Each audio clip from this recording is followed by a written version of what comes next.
il y a la source, et puis maintenant, il y a comment éteindre la chose. Il y a ce qu'on appelle la justification de toutes les écritures.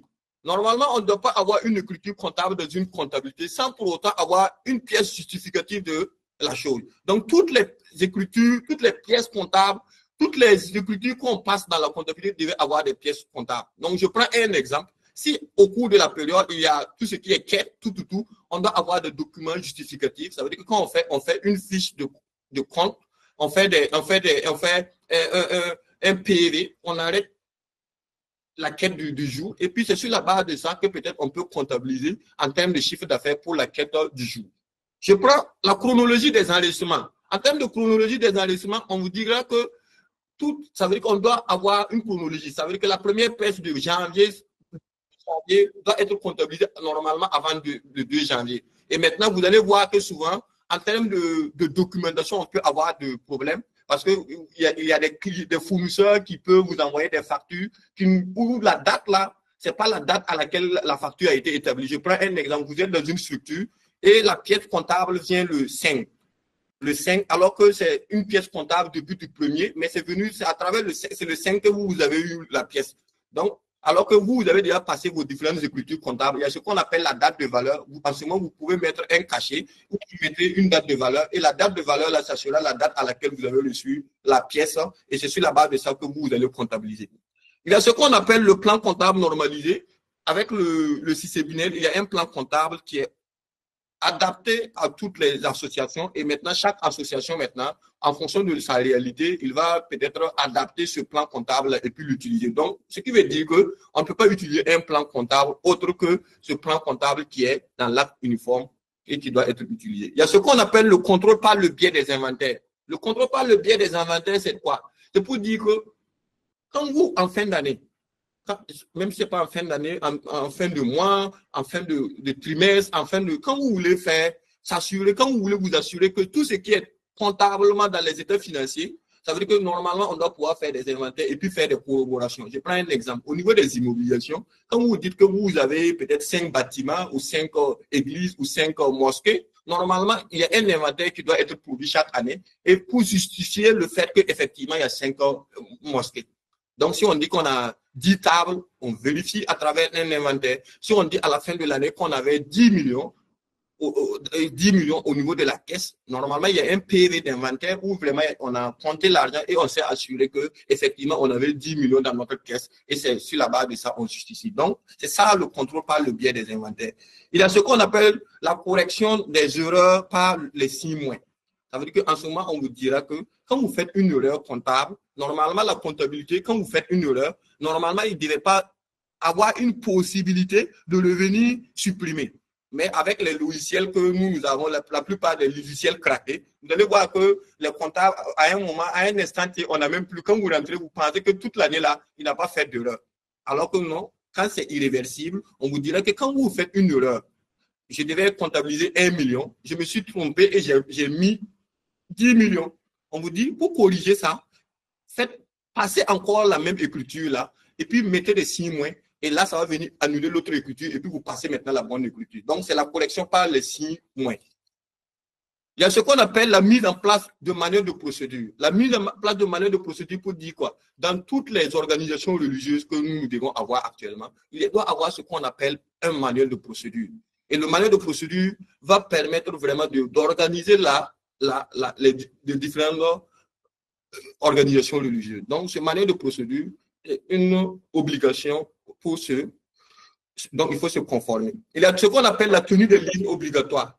En termes de tenue de livres obligatoires, on vous dirait que la comptabilité que vous devez mettre en place et puis tenir là, il faut avoir ce qu'on appelle les livres obligatoires. Et en termes de livres obligatoires, vous avez ce qu'on appelle le livre journal, vous avez le journal, vous avez le grand livre, vous avez la balance et puis le livre d'inventaire. Voici les différents documents que doivent tenir les organisations religieuses pour se conformer à ce nouveau référentiel. Donc, voici comment vous, en tant qu'organisation religieuse, vous devez vous atteler à mettre en place à travers les tenues de livres, journal, à travers un manuel de procédure, à travers un plan comptable bien normalisé, à travers la chronologie, à travers la justification maintenant de toutes les opérations. Et c'est ça vraiment le gros souci même et le gros défi.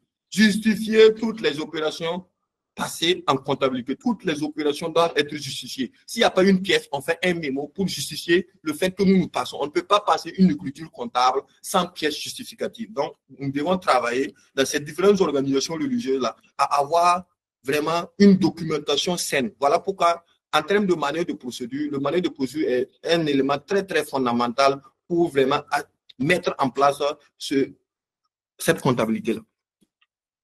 Il y a ce qu'on appelle les moyens de contrôle. Et dans les moyens de contrôle, il y a ce qu'on appelle le registre des donateurs et maintenant, il y a ce qu'on appelle la désignation d'un auditeur. C'est quoi le registre des donateurs? Il vous dit qu'au niveau de l'article 17, là, on vous dit de mettre en place un registre des donateurs. Et le registre des donateurs, il est établi pour chaque année. Donc, et dans ce registre, on doit mettre les dons, tout ce qui est donation et tout ce qui est legs reçu par l'entité. On vous dit que le registre des donateurs est coté et paraphé, numéroté de façon continue par la juridiction compétente. Et la juridiction compétente chez nous, là, c'est le tribunal de grande instance au Burkina. Donc, ce registre-là, on doit avoir un registre des donateurs qui est paraphé et coté, numéroté de façon continue. Et actuellement, c'est disponible au niveau du tribunal de grande instance. Il y a ce qu'on appelle la désignation, au niveau de moyens de contrôle, il y a la désignation d'un auditeur.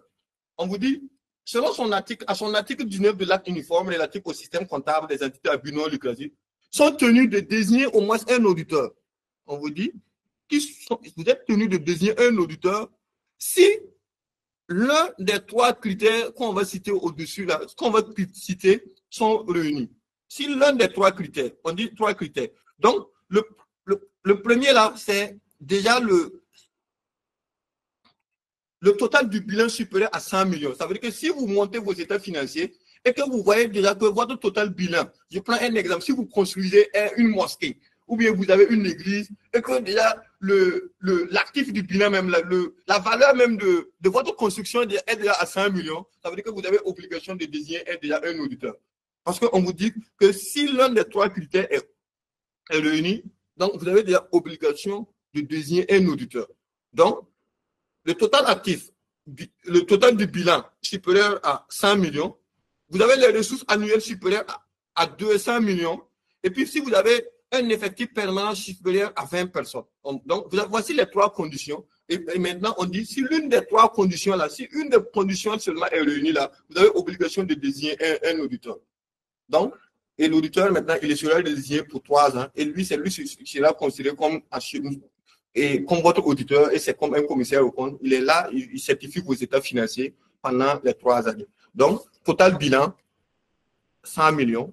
Les ressources annuelles supérieures à 200 millions et un effectif permanent supérieur à 20 personnes. Donc, en termes d'effectifs, il faut faire attention. Quand on parle d'effectifs, c'est pas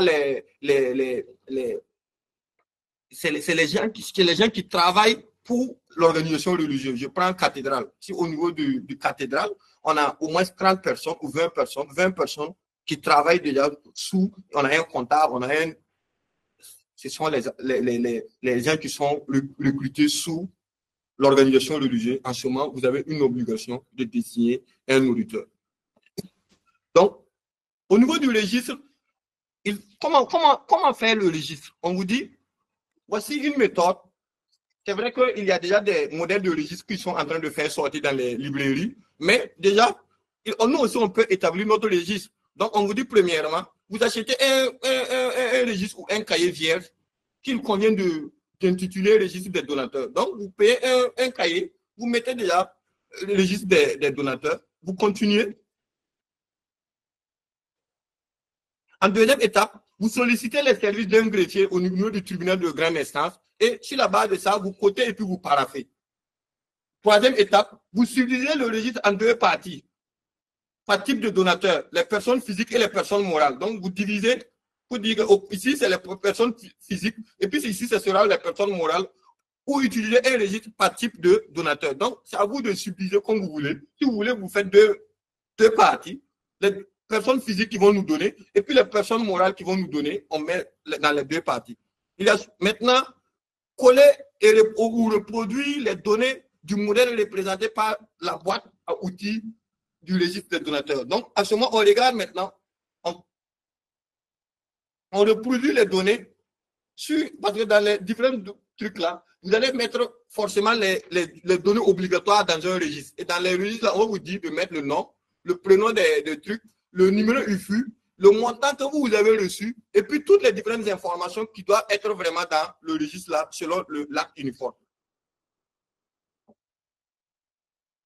En troisième étape, vous allez remplir le registre pour chaque don. Pour chaque point, vous allez mettre les dons, tout ce qui est donation, tout ce qui est legs reçu, en le faisant signer par le représentant légal de l'entité à but non lucratif. Si vous avez un coordonnateur qui est, ou bien un président de l'association, c'est lui qui sera chargé de signer dans ce registre-là et maintenant qui sera normalement déposé. Maintenant, quels sont les éléments qui doivent faire partie de ce registre? Les éléments qui doivent faire partie de ce registre, vous avez les dons. Vous avez ce qu'on appelle les subventions d'équilibre qui doivent être là. Vous avez ce qu'on appelle les subventions d'exploitation que vous avez reçues au cours de la période. Vous avez ce qu'on appelle les subventions d'investissement que vous avez reçues. Vous avez ce qu'on appelle les fonds reportés. Les fonds reportés doivent faire partie. Les fonds provenant des dons et des legs des immobilisations doivent faire partie aussi de ce registre. Vous avez ce qu'on appelle les fonds affectés et vous avez ce qu'on appelle les legs. Donc, voici les différentes catégories d'éléments qui doivent être dans ce registre. On vous dit de faire attention. Les dons collectifs, là, quand vous prenez les quêtes, les offrandes, les sadagas, les dîmes cachères, les zakats, ne sont pas enregistrés dans ce registre des donateurs. Parce que ça, c'est pas un truc où vraiment c'est lié même au fonctionnement, où vraiment chaque jour, on fait peut-être des dîmes, on fait des cachères. Veuillez arrêter votre présentation. Ça passe plus?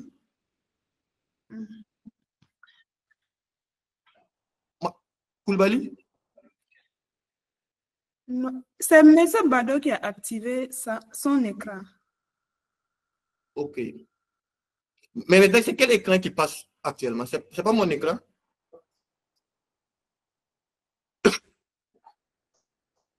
Non. Pourquoi on a donné la possibilité à...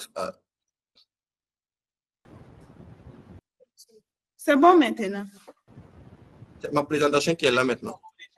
Oui. Ok. C'est bon? On peut continuer? C'est bon? Vous pouvez continuer. Ok. Donc, on vous dirait que de faire attention. Ce n'est pas tout qu'on doit mettre dans le registre. Donc, quand vous prenez tout ce qui est dîme, tout ce qui est cachiel, tout ce qui est sadaga, qu'on va essayer de définir un peu devant, ces éléments-là ne feront pas partie du registre. L'objectif du registre, là, c'est de voir quels sont les différents barrières ou bien les différents dons et les legs que vous recevez chaque année. Ça, c'est l'objectif de ce registre-là. Pour, en ce moment, on aurait une maîtrise de tout ce que chaque association reçoit comme don ou comme subvention au cours de l'année. Donc, chaque année, vous allez harmoniser. Donc, on dit, conformément aux dispositions de l'article 19, donc je reviens au niveau de la désignation de l'auditeur aussi. Ce n'est pas parce qu'on a dit de désigner un auditeur qu'on doit faire attention à qui on doit désigner aussi. On dit, conformément aux dispositions de l'article 19 de l'acte, les organisations religieuses doivent désigner un auditeur lorsque les critères sont réunis. Ça, on est d'accord.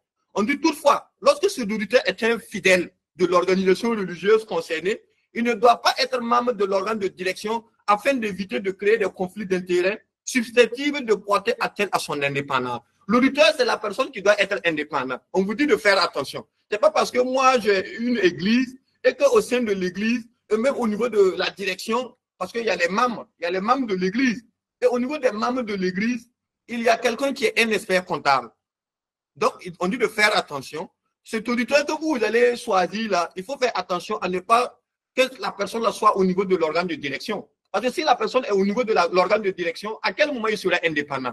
Parce que, je prends un exemple, si au niveau de l'organe de direction, il y a des pratiques qui ne sont pas catholiques, comme ce qu'on dit souvent, des pratiques qui ne sont pas normales, est-ce que cet auditeur-là aura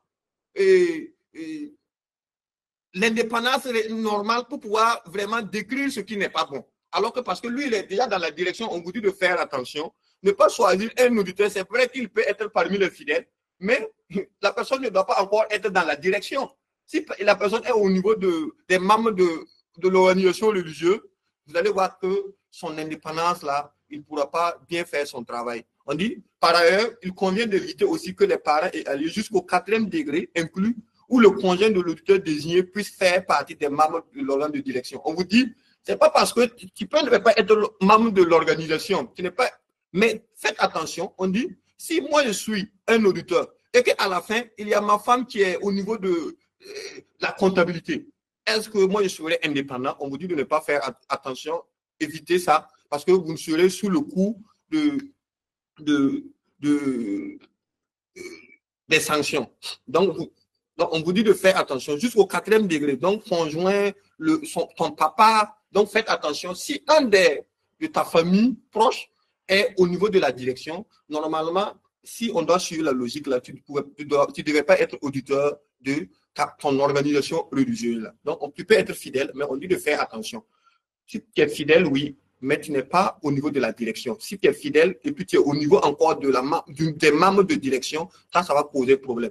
Encore, on revient encore, on dit, ok, tu peux ne pas être encore là-bas, mais fais attention pour que toi, ta femme là, ne soit pas au niveau de la direction et qui occupe le poste de peut-être DAF ou bien peut-être quelque part où vraiment il y a une grande responsabilité ou même qui produit des états financiers. Donc, en ce moment, votre opinion là n'aura pas une grande valeur. Les règles de contrôle interne aussi. On vous dit, faites attention. Au niveau de règles de contrôle interne, au niveau de la direction, il faut, parce que comme c'est nouveau, au niveau des organisations religieuses, là, on vous dit de faire attention. La fonction de direction doit être exercée par le premier responsable de l'institution. Le curé, l'imam ou le pasteur, c'est lui qui autorise normalement les commandes des fournitures. Donc, ça, c'est la direction. Donc, on dit que c'est le premier responsable, le curé ou l'imam, le pasteur qui est là. Quand vous voulez acheter quelque chose, il y a ce qu'on appelle l'expression de besoin. Donc, quand on établit les expressions de besoin, normalement, c'est cette personne-là qui devrait pour autant autoriser à commander d'abord. Et quand on finit de commander, il y a ce qu'on appelle la fonction de trésorerie. La fonction de trésorerie permet de régler les factures, de percevoir les recettes et de déposer en banque les recettes. Donc, on dit de ne pas cumuler ces différentes fonctions. Il y a la personne qui commande, il y a un trésorier qui est là, qui permet de régler les différentes factures, de percevoir les recettes qu'on a eu au cours de la période, et puis déposer de l'argent en banque. Il y a ce qu'on appelle maintenant la fonction comptable. La fonction comptable va consister maintenant à enregistrer et à saisir les différentes dépenses des recettes.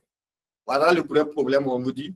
Tout moyen de paiement doit faire l'objet d'une signature conjointe par 2 responsables dûment habilités par l'organisation religieuse conformément au statut.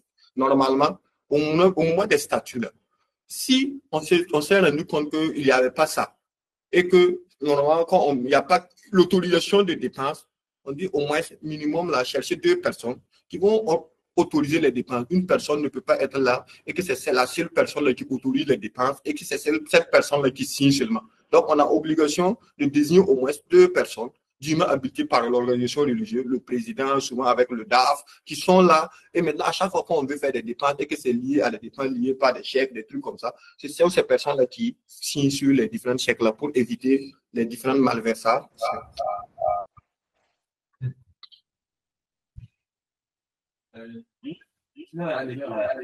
Monsieur Douki, votre micro est ouvert. Donc, pour continuer, on vous dit maintenant, nous allons maintenant aller dans le deuxième point qui est la comptabilité même des organisations religieuses. On a essayé de rappeler vraiment comment vraiment ces différentes organisations religieuses-là doivent vraiment travailler. Et en termes d'organisation, vous allez voir qu'il y a certains types d'organisations religieuses qui étaient vraiment mieux placés par rapport à d'autres. Donc, ça, c'est bien. Mais maintenant, ceux qui n'étaient pas dans cette pratique-là, doivent travailler maintenant à mettre une bonne comptabilité, s'assurer vraiment que tous les différents éléments-là sont pris en compte et que tout ce qu'on collecte chaque mois ou chaque jour est bien retracé, bien compté, bien travaillé et bien mis en banque et qu'il y a des autorisations même des dépenses. Il y a ce qu'on appelle, en termes de comptabilité maintenant, comment en termes comptables maintenant.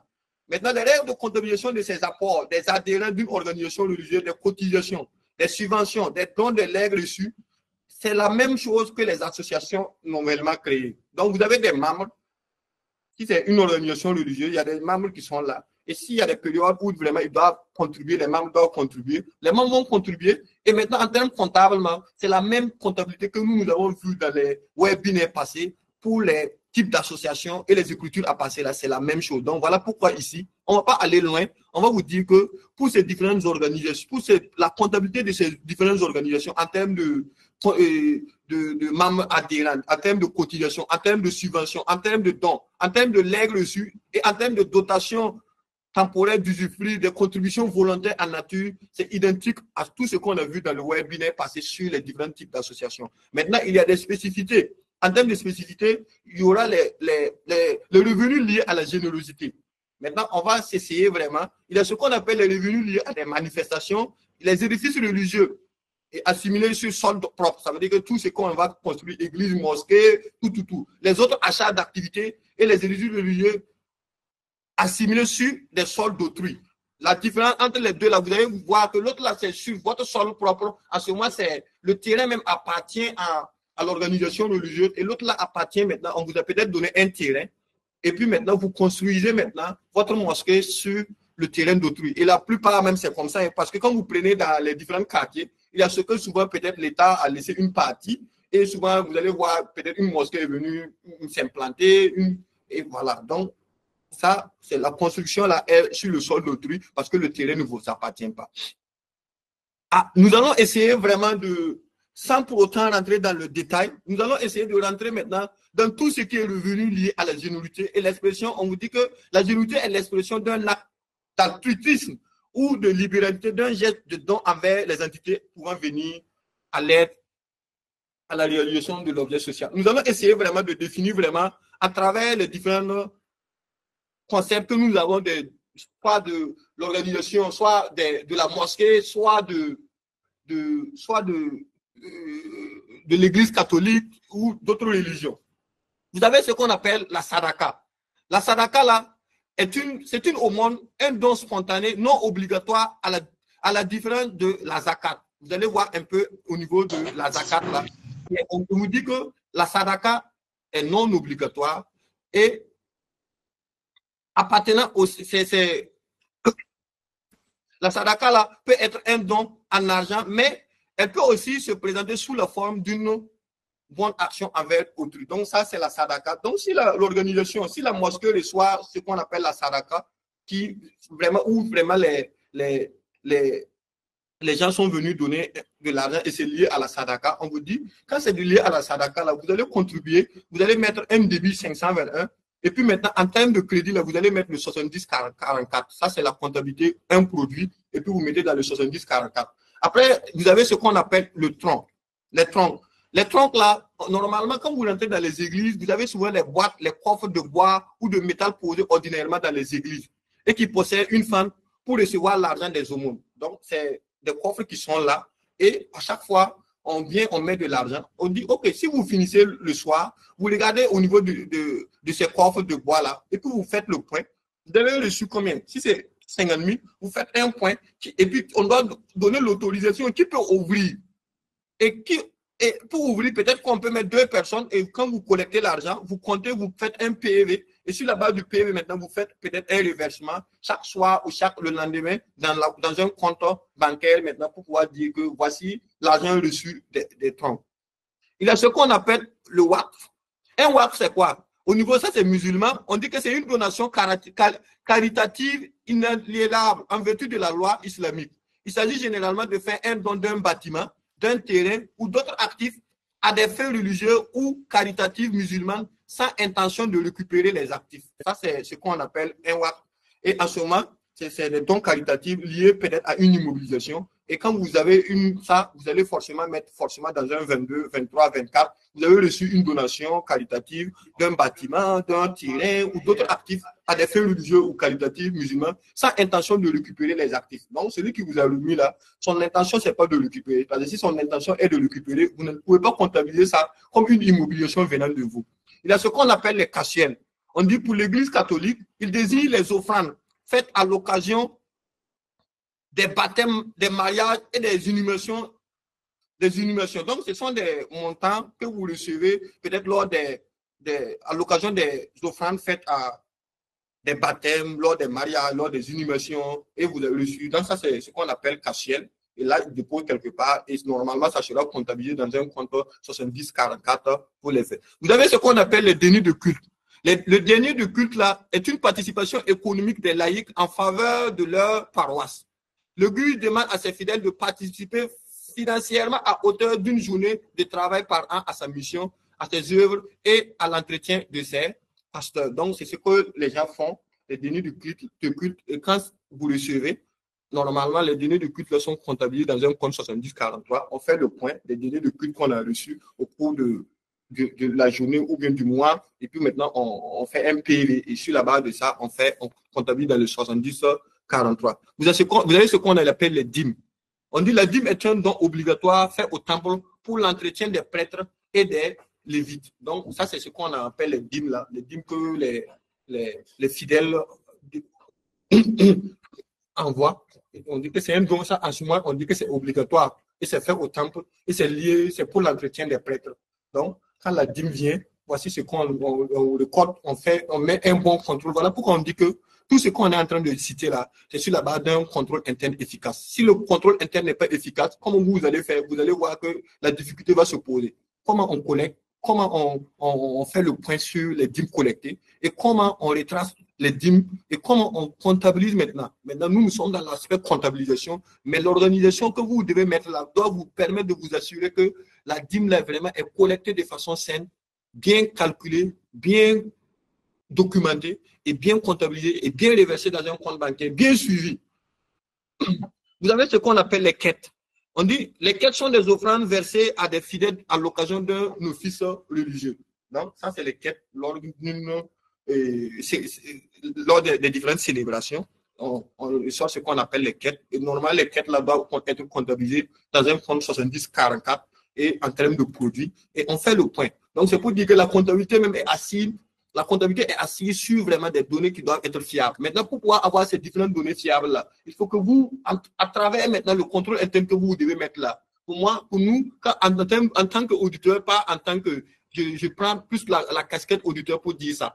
Il faut la confiance, là, même si c'est une seule personne, vous devez vous assurer vraiment que cette personne-là, vraiment, vous avez mis vraiment le contrôle interne nécessaire pour vous assurer que la personne qui fait tout ce boulot-là, c'est pas une seule personne qui fait ce boulot, et que sa personne qui fait ce boulot-là, est-ce qu'il y a un contrôle interne qui est là pour vraiment s'assurer que tout ce qui est fait est dans les règles de l'art. Donc, on doit s'assurer, on dit que le contrôle là n'exclut pas, la confiance n'exclut pas le contrôle. C'est pas parce qu'on n'a pas confiance à quelqu'un qu'on le contrôle. C'est les bonnes règles voudraient qu'on mette des contrôles internes en place pour vraiment s'assurer. Il y a ce qu'on appelle la zakat.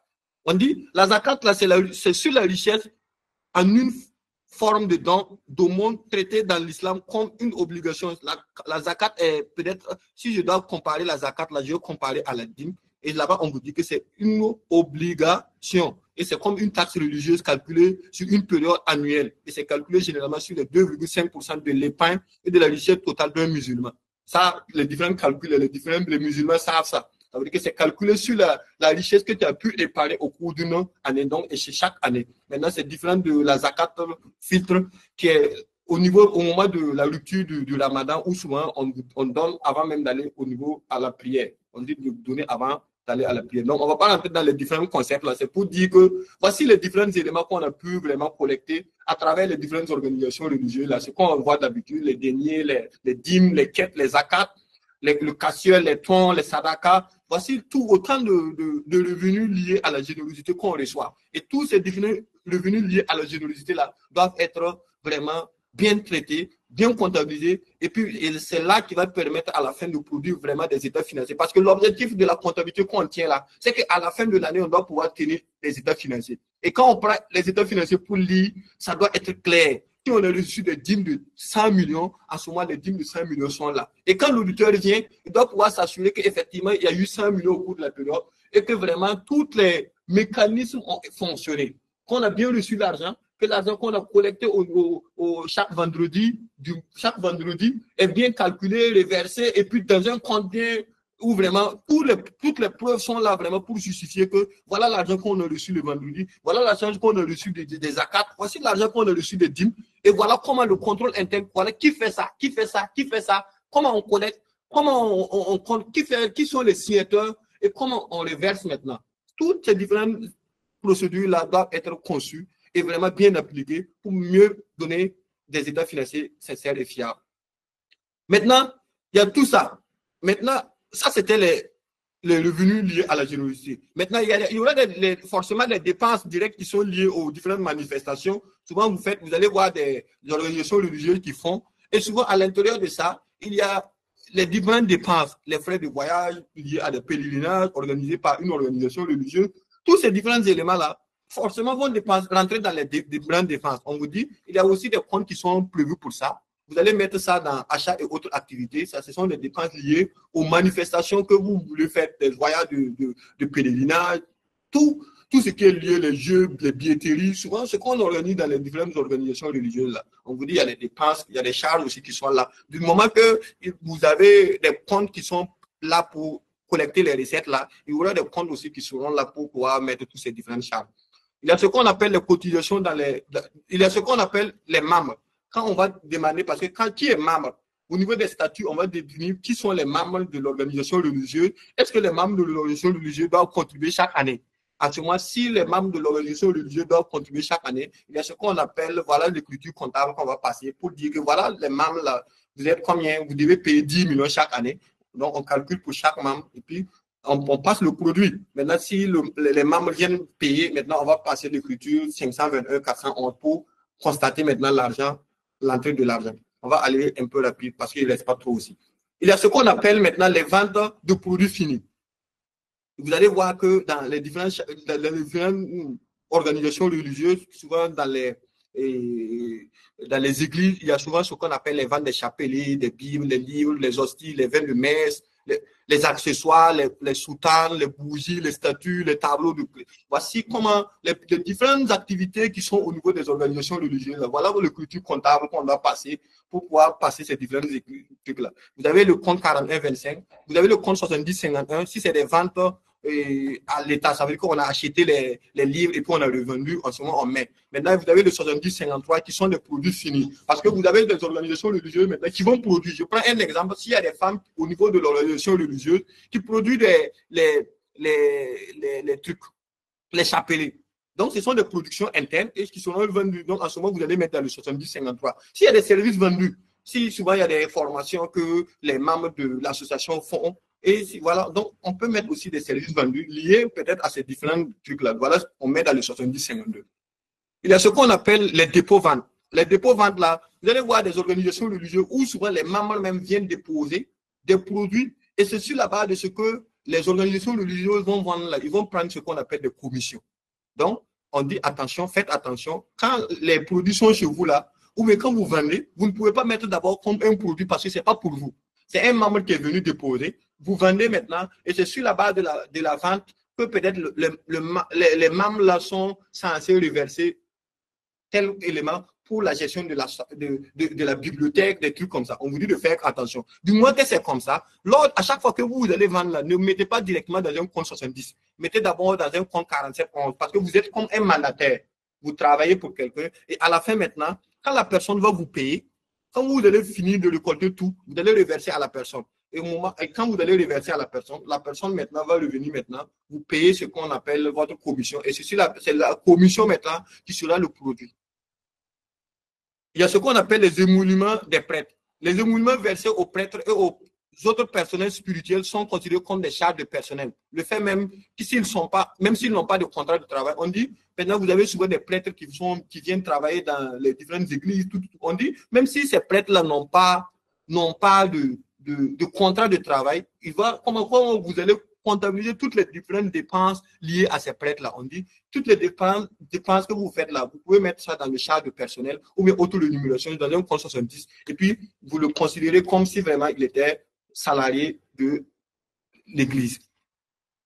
C'est pareil aussi pour les remboursements des frais des frais professionnels des prêtres et autres personnes spirituelles. Donc, les gens ont fait, ils sont là, ils ont fait des dépenses, ils ont fait des voyages. Normalement, vous devez rembourser.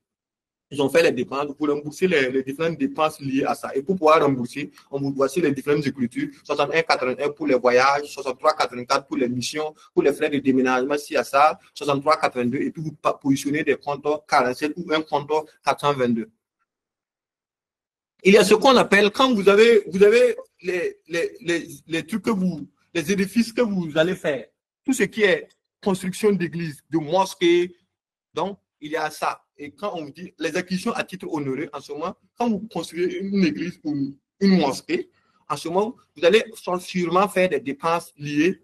Vous allez sûrement faire des dépenses liées d'abord au truc.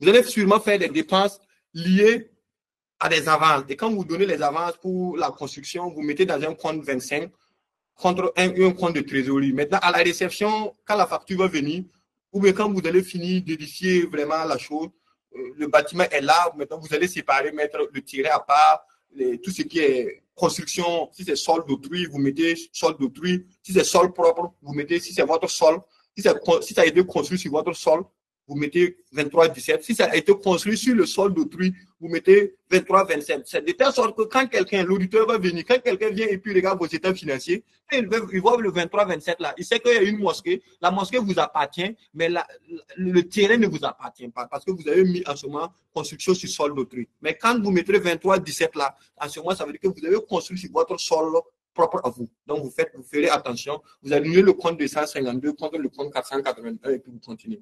Il y a ce qu'on appelle maintenant la production en interne. Si c'est vous-même, vous avez construit, parce que la position qu'on a ici, la première partie, à titre onéreux, c'est lié à, on a recruté un architecte ou bien les gars de BTP, ils ont construit et puis ils nous ont remis. Maintenant, il arrive souvent même que la mosquée, on décide même maintenant de suivre même les différentes dépenses liées à ça. Donc, à chaque fois qu'on va faire des dépenses liées à l'achat de ciment, à l'achat de temps, de fer, tout, on va passer dans des comptes de charge chaque année. Et en fin d'année, nous allons les traiter maintenant pour avoir l'état, toutes les dépenses que nous, on a fait pour la construction. Là. On fait de ça, mettre dans un compte 23,97, dans un compte d'immobilisation en attente d'utilisation. Et chaque année, on fait comme ça. Chaque année, on fait comme ça. On a fait 10 millions de dépenses cette année. On transfère les 10 millions là dans un compte 23,97, 92 ou bien dans un compte 23,91. On fait chaque année. Et en fin d'année, quand vous allez finir maintenant de construire tout, on va transférer maintenant pour dire que ce n'est plus des édifices religieux en cours, mais maintenant c'est fini maintenant. Vous allez voir qu'on annule le 23,97 là, et puis maintenant on met dans un 23,17 et dans un compte 23,27 si c'est sur sol d'autrui. Ça, c'est fini. Maintenant, on va essayer maintenant de voir en termes de cas pratiques. Voici un exemple. On a une église qui a bénéficié au cours de l'exercice des contributions liées à la générosité des fidèles. Ces contributions sont composées, voici des dons. Ils ont reçu chèque bancaire 15 millions. On a des deniers de culte de 9 millions qu'ils ont reçus au cours on a les quêtes 12 millions en espèces. On a les dîmes 1 million 500, les troncs 800 000. On dit les dons en numéraire d'une valeur de 20 millions notifiés par une lettre d'engagement ferme n'ont pas encore été encaissés. Donc, voici quelque part à la fin où on le dit, OK, on va vous donner 20 millions, mais on a juste une lettre d'engagement peut-être de l'État, tout, mais pour l'instant, on n'a pas reçu. Donc, voici un exemple et vous allez voir que c'est simple. Pour pouvoir comptabiliser, vous allez mettre peut-être en termes de dons, 70-41, on va mettre 15 millions. Le 70-43, les deniers de culte, on met 9 millions. 70-44, la quête, 12 millions. 70-44, les dîmes, on met 1 million 500. 70-44, on a 800 000. Et puis maintenant, on met tout ce qui est lié à la caisse rentre dans le 571 et tout ce qui est lié à la banque, c'est 521. Et comment on va faire au niveau de la caisse? On a 23 millions 300. Normalement, on va faire des arrêtés et sur la base des arrêtés, on vire tout ça en banque. Maintenant, tout ce qui est générosité qu'on n'a pas encore reçu là, on va là, le clôture, on met dans un compte 47, 50, 475 en attendant quoi? Générosité financière à recevoir pour dire qu'on n'a pas encore reçu, mais on a une lettre même qui nous a dit qu'il y a quelqu'un qui va nous donner. Donc, on positionne déjà le compte 70 et puis on met dans un compte 475 en attendant d'abord que l'argent vienne. Et quand l'argent va venir, je vais annuler le compte 475 et puis débuter le compte 521 pour recevoir l'argent. Maintenant, voici un deuxième cas. Je vais aussi prendre au niveau de la mosquée. Une mosquée a bénéficié au cours de l'exercice de contributions liées à la générosité des fidèles. Et ces contributions sont composées de la sadaka de 15 millions par chèque. Et maintenant, vous avez la zakat du culte aussi qu'on a reçu de 9 millions. On dit un fidèle a offert à la mosquée un édifice religieux d'une valeur de 350 millions, dont les 50 millions pour le terrain. La durée d'utilité de l'édifice là est de 30 ans. Donc, à ce moment, on dit qu'il y a un fidèle qui a offert une mosquée à l'organisation religieuse. Et la valeur là est estimée à 350 millions. Et dans les 350 millions, la valeur du terrain, c'est 50 millions. Maintenant, on dit en termes de clôture comptable, vous allez voir que et tout ce qui est lié à la Sadaka et puis la Zakat, là, on avait déjà parlé de ça. On met dans un compte 70-44, compte 70-441. Donc, on a 24 millions. On met la procédure interne qui est là. On prend l'argent, on s'assure que c'est bon. On revête au niveau de la banque si vraiment c'est la règle. Et maintenant, au niveau de l'édifice, maintenant, on va décomposer l'édifice là en terrain et en bâtiment. Donc, vous avez déjà, comme c'est pour vous, hein, parce qu'on a dit que la personne vous a donné, donc c'est comme les WACAF là. Donc, c'est un coût. La personne vous a donné, c'est pas pour après retirer. Donc, le terrain, vous allez mettre le terrain 50 millions, vous allez décomposer, mettre en sol propre aussi, vous allez mettre 300 millions. Et maintenant, on dit, vous mettez maintenant les fonds provenant des dons et les, vous allez mettre le compte 167 lié à ça. Maintenant, il est prévu maintenant que dans les différentes associations, là, on amortit les biens. C'est pas comme les projets où on n'amortit pas. Donc ici, on disait que le bâtiment là, c'est pour 30 ans. Le terrain n'est pas amorti. Donc on prend les 300 millions du bâtiment et puis on divise par 30. Et chaque année, nous allons amortir 10 millions, 10 millions, 10 millions. Et quand vous finissez, vous faites ce qu'on appelle la reprise de la dotation. Quand vous faites les différentes reprises là, c'est de telle sorte que normalement, à la fin de l'année, on ne va même pas avoir un résultat. On n'a pas de résultat forcément, mais au niveau des associations, comme on a des différents produits qui sont liés, quand vous prenez la Sadak, la Zakat, tout, quand vous recevez et que vous n'avez pas dépensé, forcément, vous allez avoir un résultat. Mais le résultat que vous gagnez chaque année, normalement, on vous dit que c'est pas de l'argent à utiliser pour autre chose. Ça doit être utilisé pour votre objet social. Voilà pourquoi on vous dit de séparer. Quand vous vous rendez compte que votre organisation religieuse tient, il y a une activité que vous faites et qu'à la fin, l'activité même devient presque commerciale et que vous voulez faire de l'argent autre chose que la destination sociale, on vous dit de séparer, faites ça commercial et puis faites ça organisation religieuse de telle sorte que les deux soient dissociés. L'argent de l'organisation religieuse ne doit pas être utilisé pour ce partage. Maintenant, on vous dit, c'est vrai que les gens qui font là-bas, souvent, il y a des petites rémunérations qui se font, mais l'objectif ne doit pas être se partager les dividendes. Voici vraiment ce que je tenais vraiment à partager avec vous ce soir. Et j'espère que je n'ai pas été long. Et modératrice, je pense que j'ai fini avec la présentation de. Maintenant, nous vous remercions pour l'attention que vous avez portée à la formation. Merci, Monsieur Kaboré, pour votre présentation riche en contenu.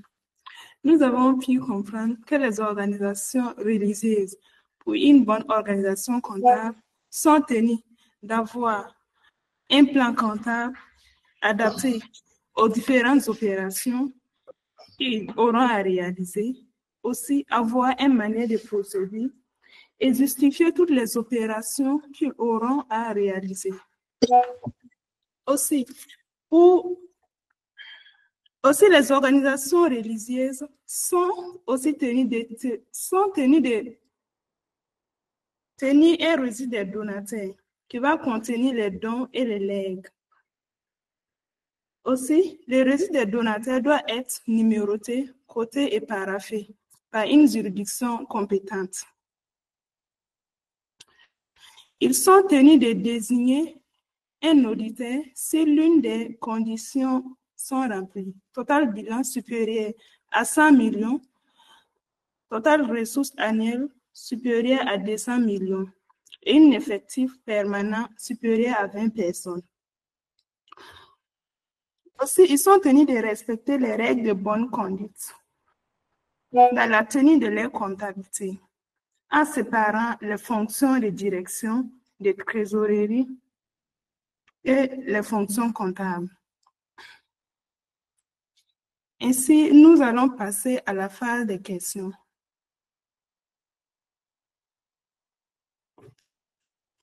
La phase des questions est ouverte.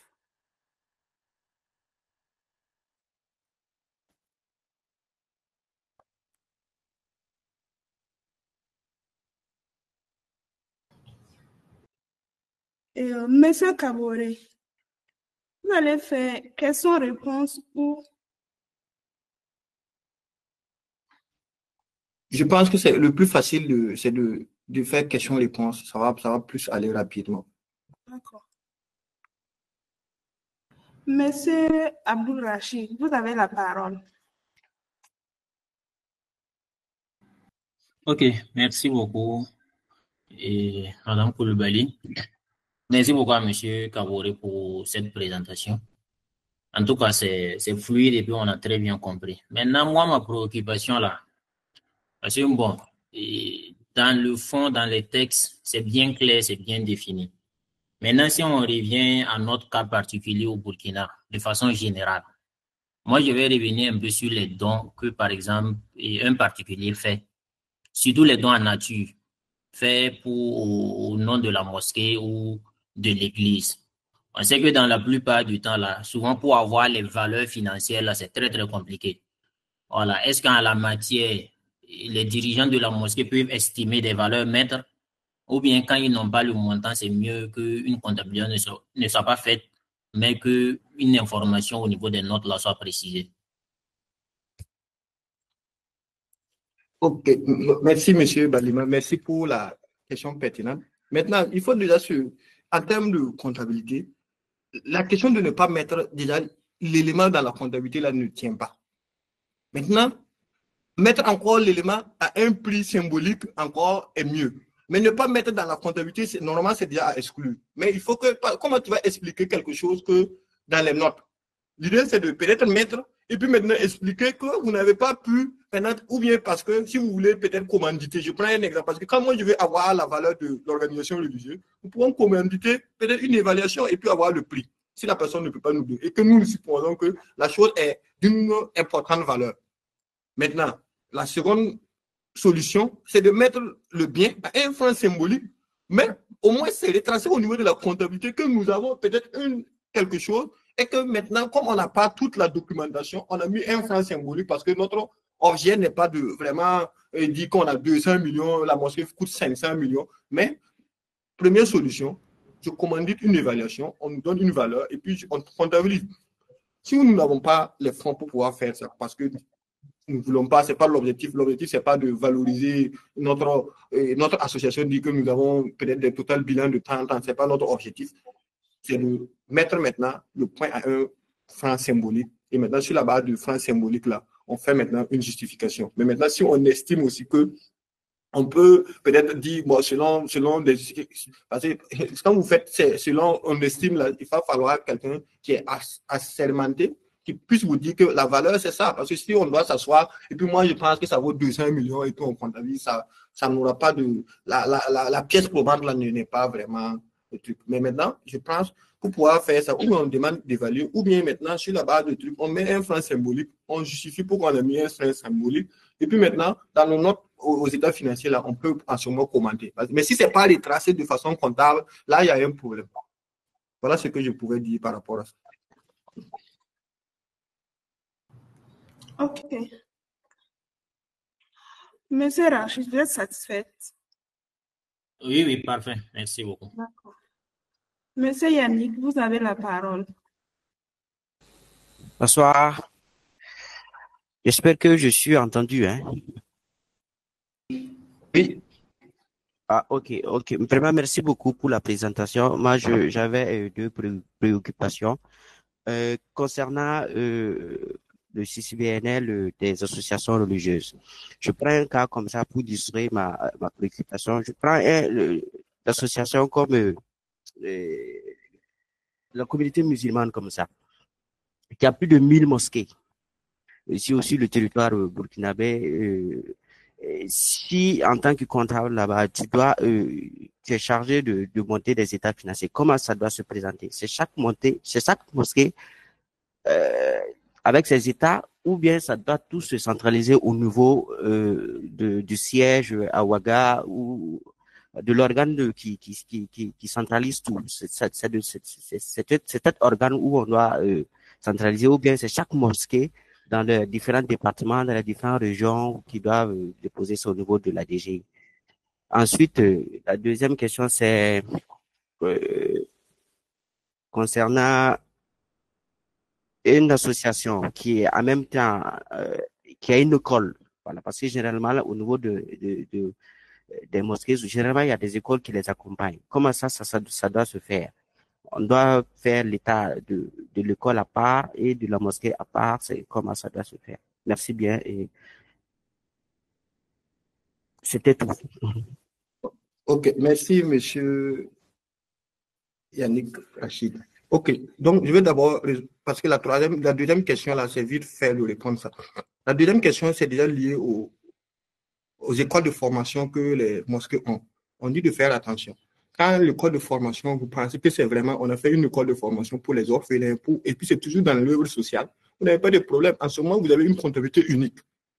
C'est plus simple. Vous avez une comptabilité unique qui tient, où l'association est logée même, et l'école est déjà dans l'association. Donc, on tient compte des les recettes qu'on reçoit des formations, les dépenses qu'on fait, les paiements qu'on fait des formateurs. On tient et puis on fait une comptabilité et puis c'est propre. Maintenant, on vous dit maintenant, quand vous vous rendez compte que l'école que vous êtes en train de faire là maintenant est en train de concurrencer en termes de public, en termes de qui doit être dans la formation, si vous avez ouvert à tout le monde, le prix là, ce n'est plus un prix social, vous avez mis 200 000, 300 000, comme si vraiment c'était une entité maintenant qui génère des états de résultats. Vous avez augmenté, vous êtes maintenant comme une entité privée. Donc on vous dit à ce moment, si vous ne faites pas attention, tout ce que vous allez faire au niveau de l'association là, la fiscalité va vous dire que vous n'êtes plus une organisation religieuse, mais vous êtes à but lucratif. On dit, si c'est comme ça, si vous vous rendez compte que votre établissement fait un truc comme ça, vous pouvez séparer. Parce que votre établissement là, ce n'est plus trop social. Donc, en ce moment, vous séparez et puis vous avez une organisation religieuse à part qui tient compte avec le CCBN et puis l'autre là sera avec le CISPARA qui est comme une entité privée où vous recevez de l'argent, vous avez un résultat chaque année. Maintenant, quitte à ce que comment vous faites votre résultat là, ce n'est plus un problème. Maintenant, la deuxième question maintenant, la problématique liée à la centralisation. Tout dépendra de comment est organisé ces différentes mosquées. Si c'est fait de telle sorte que dans chaque mosquée, on a vu des cas où dans chaque mosquée, il y a une comptabilité. Ils tiennent une comptabilité, mais à la fin, il y a une association, la grande association qui est là, qui centralise toutes les différentes informations de toutes les différentes mosquées. En ce moment, vous avez en ce moment un seul état financier qui sera déposé pour tout. Parce que l'objectif, là, ce n'est pas de regarder est-ce que vous avez un résultat, des trucs comme ça. L'objectif, c'est d'avoir une information sincère et fiable de votre organisation. Maintenant, si votre organisation, le groupe, 10 paroisses ou 10 trucs, et que maintenant, les différentes paroisses sont centralisées dans une seule organisation, c'est la seule organisation qui va produire les états financiers pour tout le monde. Et maintenant, c'est à vous de mettre des contrôles internes ou des procédures pour pouvoir vraiment avoir les différentes informations et puis mieux comptabiliser et puis avoir des informations sincères et fiables. Je ne sais pas si j'ai répondu à toutes vos préoccupations. Ok, d'accord.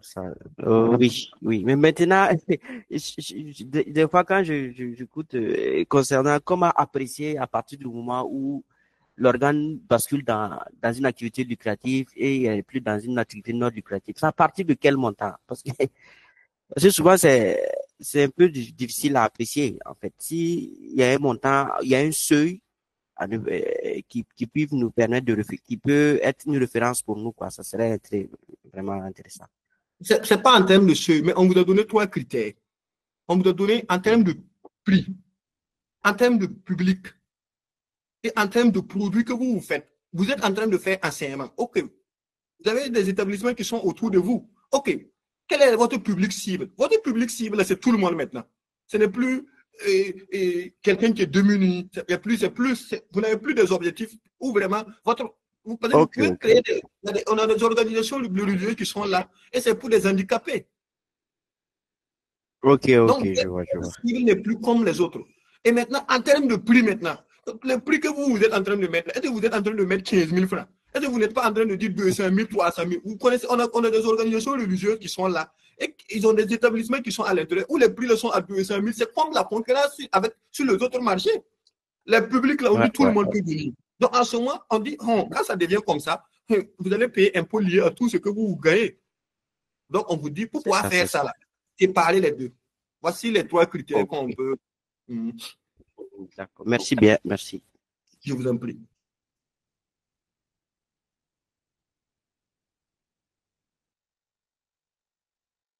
Mademoiselle Koulibaly, je pense qu'on peut continuer s'il n'y a pas de mail. Bonsoir, excusez, vous pouvez revenir un peu sur l'explication de la première question de Monsieur Yannick. La première question liée à la centralisation. Oui, oui. Ok. Je dirais qu'au niveau de la centralisation, tout dépend de comment l'organisation religieuse est conçue. Voilà pourquoi je dis le problème doit être réglé par tas. Parce que si je prends une église qui a des paroisses, je ne sais pas comment ça fonctionne, une église qui a des paroisses, et qu'à la fin, toutes les différentes informations, tout ce que vous-même, les quêtes que vous recevez chaque jour ou chaque truc là, c'est reversé à l'église centrale. Et que c'est l'église centrale qui vous donne même de l'argent même pour le fonctionnement. Ça veut dire que tout ce que vous faites là, c'est géré par ces différentes structures-là. Je dis, ok, quand c'est comme ça, parce qu'en ce moment, vous n'avez pas, la personne morale, là, c'est une seule association, et maintenant, qui a maintenant des paroisses à côté, ou bien une mosquée, qui a peut-être des différents types de mosquées maintenant qui sont juste dans les différents quartiers. Ok, on dit, quand c'est comme ça, c'est l'organisation centrale là, qui doit s'organiser de telle sorte à avoir les différentes informations de toutes les mosquées et puis produire les états financiers de toutes les mosquées, maintenant centralisés dans une seule organisation. Parce que la chose doit être produite par type d'organisation. Ça veut dire que la forme juridique là, c'est la personne morale. Normalement, chacun doit avoir un numéro UFU. Donc, si moi j'ai un numéro UFU, ça veut dire que l'obligation de produire les états financiers là devait s'imposer. Maintenant, si moi maintenant je suis là et puis maintenant j'ai comme des succursales, ça veut dire qu'en ce moment, on va faire une centralisation et puis avoir une seule comptabilité parce que c'est moi seulement l'organisation qui sera chargée, qui a une obligation de déposer les paroisses ou bien les petites mosquées qui sont juste aux alentours là. Ils ne relèvent que de la grande mosquée. Donc, c'est la grande mosquée qui produit les états financiers. Mais maintenant, si vous avez toutes les mosquées ont des trucs juridiques, en ce moment, vous êtes obligé, chacun doit produire ses états financiers. Je ne sais pas si j'ai répondu à votre préoccupation. Oui, oui, merci beaucoup, M. Kabori.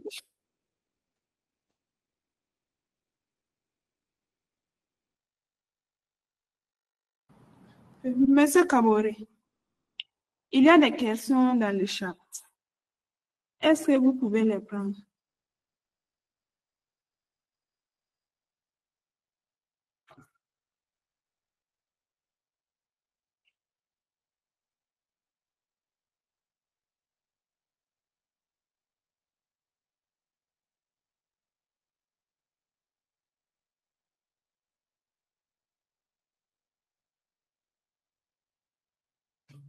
Sorry.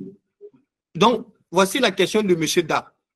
Il dit, tenant compte de la difficulté d'obtenir des pièces comptables probantes, vu le fonctionnement des organisations religieuses, quelles options ou règles sont prévues pour pallier à cette difficulté sans nuire au bon fonctionnement de ces organisations?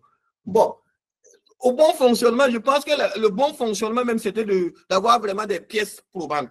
Maintenant, en termes de pièces probantes, je sais que la première application peut poser problème. Mais au fil du temps, si on a un bon, voilà pourquoi je dis tout commencera par installer des procédures. Et on doit dicter les gens pour dire que voilà la gestion que nous devons faire. Nous devons tenir quelque chose qui est sincère et fiable. Maintenant, si l'organisation est dans l'obligation de désigner un auditeur et qu'il y a un auditeur, les choses vont aller rapidement parce que chaque fois que l'auditeur va venir, il va faire des recommandations et vous, il serez obligé de pratiquer. Maintenant, en termes de pièces probantes, pour l'instant, on a la charge que ce n'est pas un truc fiscal. Mais peut-être que dans la longue, on peut sanctionner peut-être les organisations religieuses qui n'auront pas de vraies pièces comptables probantes. Peut-être que ça viendra. Mais pour l'instant, nous ne sommes pas dans ce coup-là. L'objectif, c'est de vraiment mettre quelque chose de sincère et fiable. Maintenant, si on a des documents et des pièces qu'on reçoit et que ce n'est pas probant, l'idée c'est de travailler maintenant, avoir des pièces maintenant qui soient probantes dans les jours à venir. Mais déjà, c'est de commencer à avoir des pièces comptables saisies, avoir les recettes que nous, ce qu'on reçoit chaque vendredi, chaque dimanche, que ça soit retracé bien comptabilisé, bien reversé et que on arrive à bien suivre maintenant toutes les différentes opérations, toutes les dépenses liées aux différentes organisations religieuses. Une fois que ça s'est commencé, je pense que les autres éléments vont se poursuivre. Tout ce qui est pièces, tout ce qui est quoi, tout dépendant de ce que vous achetez. Vous allez voir qu'à la fin, vous allez finalement vous conformer aux autres entités privées. on va exiger à celui qui fait là de nous donner des pièces sincères et fiables, des trucs comme ça. En attendant, mais il faut commencer. Sinon, si on doit s'arrêter pour dire non, voici les difficultés, on ne pourra pas. Mais pour moi, c'est déjà de commencer parce que la question de redressement, quand on parle de des trucs probants, les pièces claires là, c'est souvent lié à la fiscalité. Mais pour l'instant, comme on n'a pas de problème fiscal, travaillons déjà à avoir des différents documents et puis tenons une comptabilité. On peut continuer. Voici la question, réponse. Je pense que c'était ça seulement. Ou il y a d'autres? Une autre question. OK. Toujours pour M. Da.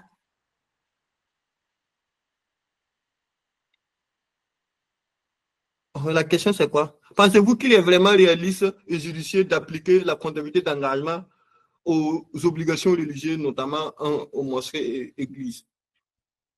Bon, la comptabilité d'engagement, moi, c'est possible. C'est possible, tout dépendra de comment l'organisation religieuse fonctionne. Quand vous prenez les églises, là, vous avez chez les sœurs, les trucs, il y avait une comptabilité normale. Il y avait même une comptabilité, même avant qu'on applique le CCPD, il y a une comptabilité. Tout est possible. Pour moi, tout est possible. Il suffit maintenant qu'on s'organise seulement. C'est l'organisation là qui va poser problème. Si on s'organise, tenir la comptabilité des différentes organisations religieuses là, ne pose pas de problème. Chaque élément, on pose des procédures et sur la base des différentes procédures, là, on tient notre comptabilité et puis c'est bon.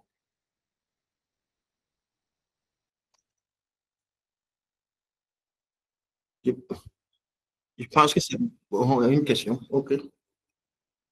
Monsieur Traoré, vous pouvez poser votre question. OK. Bon, d'abord, bonsoir. Et merci pour la parole.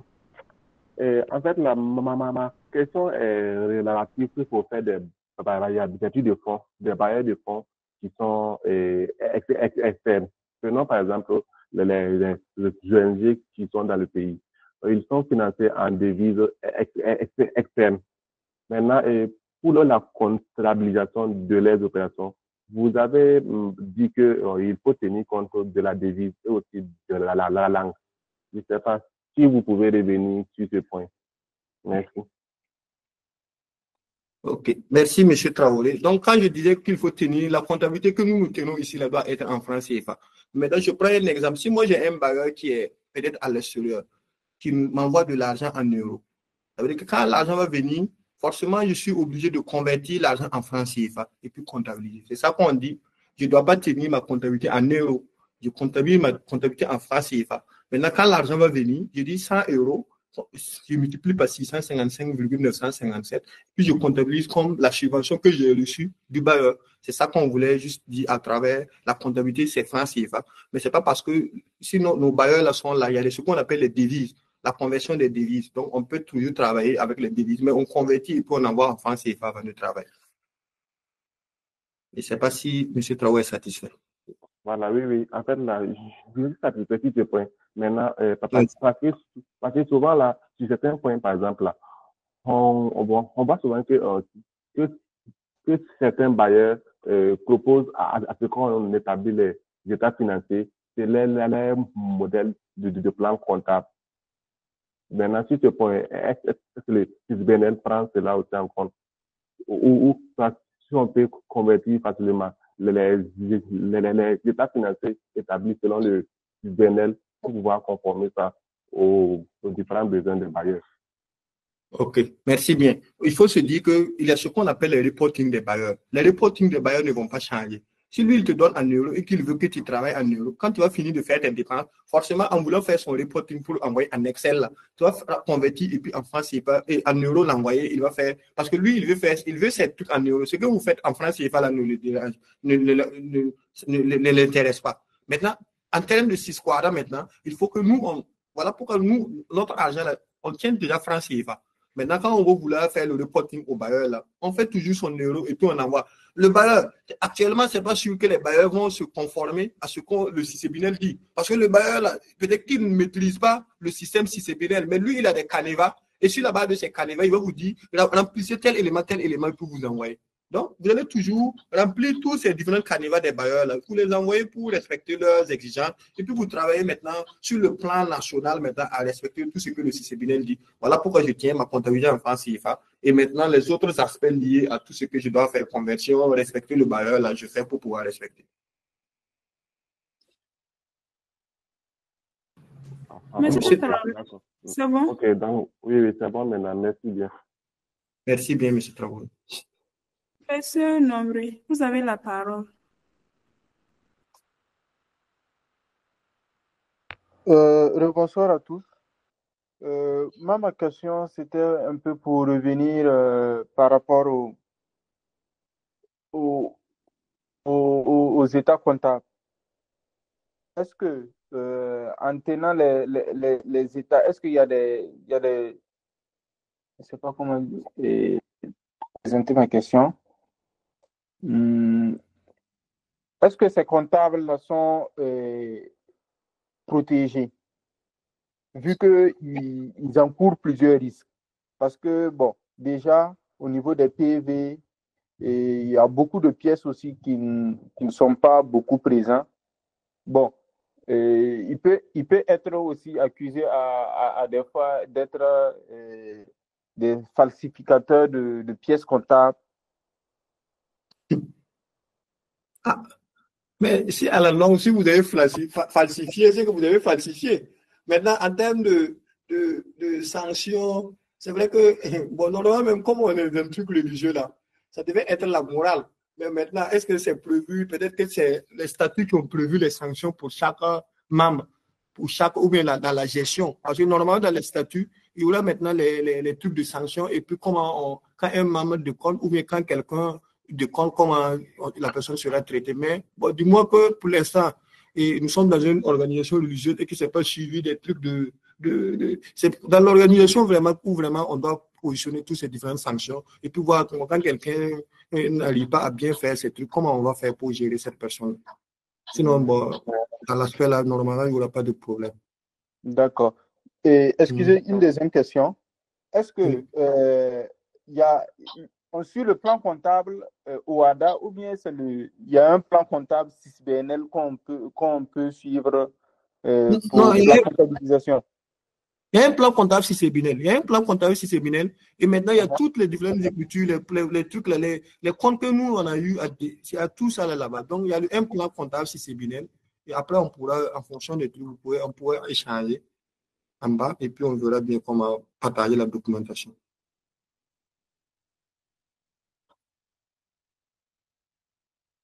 Le logiciel Sage Compta ou bien il y a un logiciel approprié pour...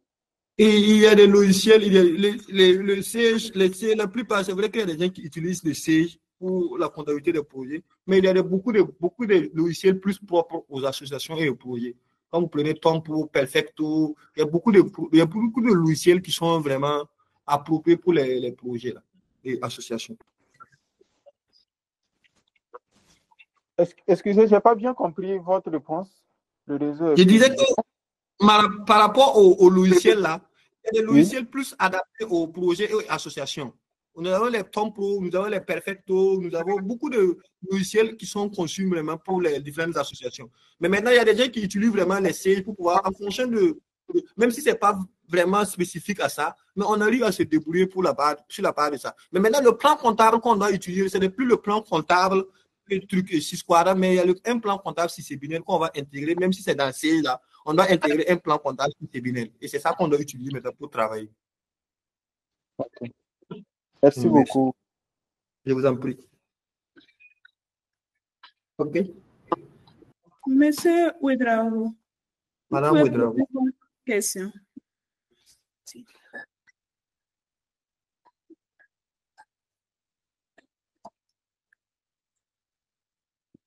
Madame Ouedraogo. Oui, allô, bonsoir. Bonsoir.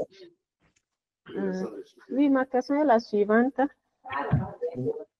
Oui, une association qui gère beaucoup de projets. Et avec CLN, et les projets ne doivent pas faire des amortissements. Maintenant, l'association mère, à la fin du projet si les partenaires restituent ces biens-là.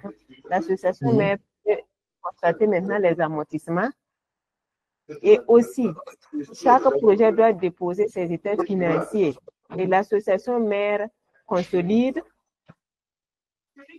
Donc, c'est deux questions. Côté amortissement et côté état financier. Merci. Merci bien, Madame Ouedraogo. Maintenant, pour répondre à la première préoccupation est liée au Monsieur Cheikh Abdou. Okay. La première préoccupation est liée aux amortissements.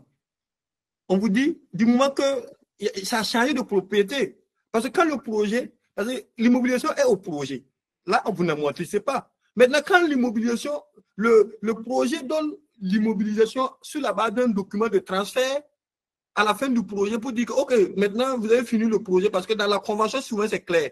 Ou on dit qu'à la fin, vous gardez, ou bien on dit que non, ça reste à la propriété du projet. Si on dit que ça reste à la propriété du projet, même si c'est toujours chez vous en association, vous ne pouvez pas amortir. Mais du moment qu'il y a changement de propriété où on dit, OK, ce n'est plus pour le projet, c'est pour l'association, et que vous, maintenant, sur la base de ça, vous allez comptabiliser l'immobilisation maintenant dans votre comptabilité. Et maintenant, une fois que vous avez l'immobilisation maintenant dans la comptabilité, maintenant, c'est là maintenant que vous pouvez amortir ces immobilisations avec selon la durée de vie restante. Et puis maintenant, à ce moment, vous dites que, OK, en ce moment, l'immobilisation, c'est pour l'association et puis vous amortissez. Sinon, si c'est pour des projets, on n'amortit pas. Mais malgré ça, il y a certains projets même où on vous dit, on n'exclut pas de ne pas amortir, mais c'est la destination de l'amortissement le plus. Sinon, il y a des projets qui demandent d'amortir et puis utiliser ça.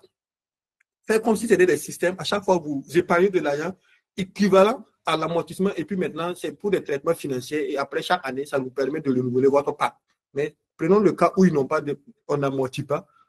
Si l'immobilisation change de propriété et ça vient au niveau de l'association en termes de fonds propres, c'est à partir de là-bas qu'on peut amortir sur la base maintenant des trucs là. Parce que vous allez voir que vous allez faire sortir des éléments au niveau du projet et puis faire rentrer au niveau de l'association maintenant pour qu'on puisse sentir maintenant que ça a quitté de destination d'un projet à une association.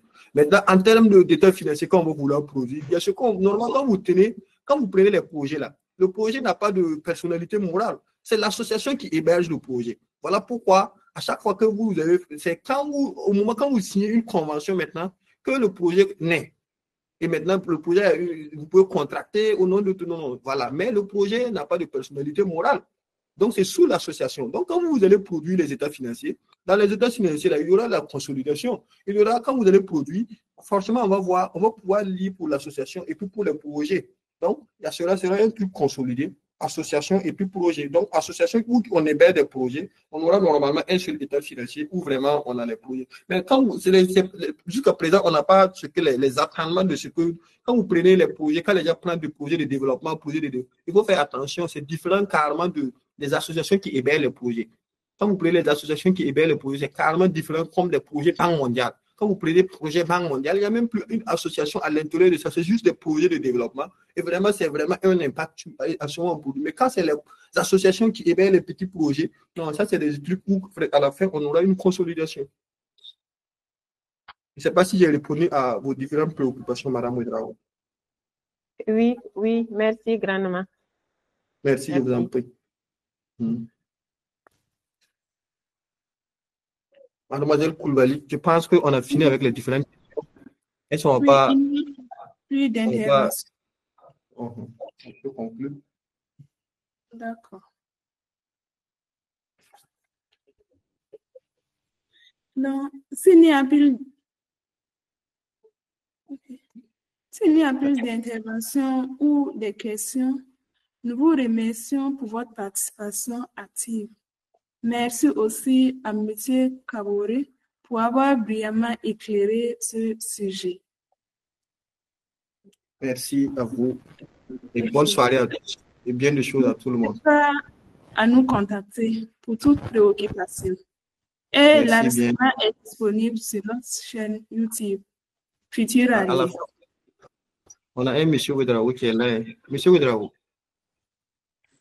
Monsieur Ouedraogo, vous avez la parole.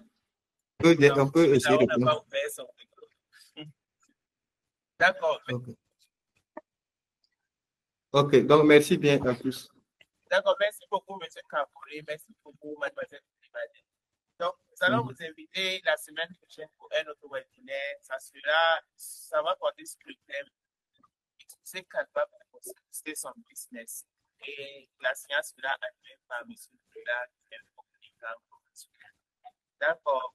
Donc, bonne soirée, bon week-end à toutes et à tous. Merci bien. Bonne soirée à tous. Bonne soirée.